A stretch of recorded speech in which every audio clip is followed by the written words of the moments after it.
ಇವತ್ತು ಈ ಪರಿಸರದಲ್ಲಿ ಹಲವಾರು ವೈದ್ಯರಿದ್ದಾರೆ. ಒಂದು ಸನ್ಲೈಟ್, ಎರಡನೇದು ಡಯಟ್, ಮೂರನೇದು ಎಕ್ಸರ್ಸೈಸ್, ನಾಲ್ಕನೇದು ಫ್ರೆಂಡ್ಶಿಪ್, ಐದನೇದು ಆತ್ಮವಿಶ್ವಾಸ, ಆರನೇದು ಸ್ಮೈಲ್.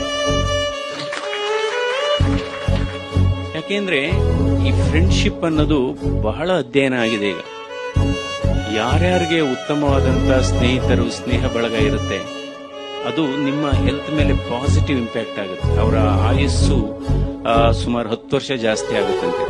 ಆದ್ರೆ ಈ ಫ್ರೆಂಡ್ಶಿಪ್ ಮಹತ್ವ ಯಾವಾಗ ಅಂದ್ರೆ ವಯಸ್ಸಾಗ್ತಾ ಆಗ್ತಾ ಜಾಸ್ತಿ ಆಗುತ್ತಂತೆ. 60 ವರ್ಷ, 65 ವರ್ಷ. ಅದಕ್ಕೋಸ್ಕರ ಈ ಕೆಲವರು ಇರ್ತಾರೆ, ಅವರು ತುಂಬಾ ಆಕ್ಟಿವ್ ಆಗಿದ್ದಾಗ ಫ್ರೆಂಡ್ಸ್ ಬಂದ್ರು ನನಗೆ ಸಮಯ ಇಲ್ಲ ಅಂತಾರೆ. ಅದಕ್ಕೋಸ್ಕರ ಕೊನೆಗೆ ಅವರು 65-70 ಆದಾಗ ಫ್ರೆಂಡ್ಸ್ ಹುಡುಕ್ತಾರೆ, ಯಾರು ಸಿಗೋದಿಲ್ಲ. ಸೊ ಆಮೇಲೆ ಸ್ಮೈಲ್ ಆಲ್ಸೋ ಬಹಳ ಮುಖ್ಯ.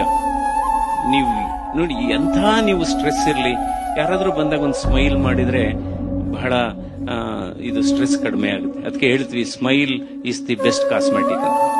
Smile is the best jewellery, smile is the best antidepressant, and smile is an universal language. ನೀವು ಇಲ್ಲಾದ್ರೂ ನಗಿ ಅಥವಾ ಅಮೆರಿಕದಲ್ಲಿ ಎಲ್ಲ ಇಟ್ ಕಮ್ಯುನಿಕೇಟ್ಸ್ ಸೇಮ್ ಥಿಂಗ್.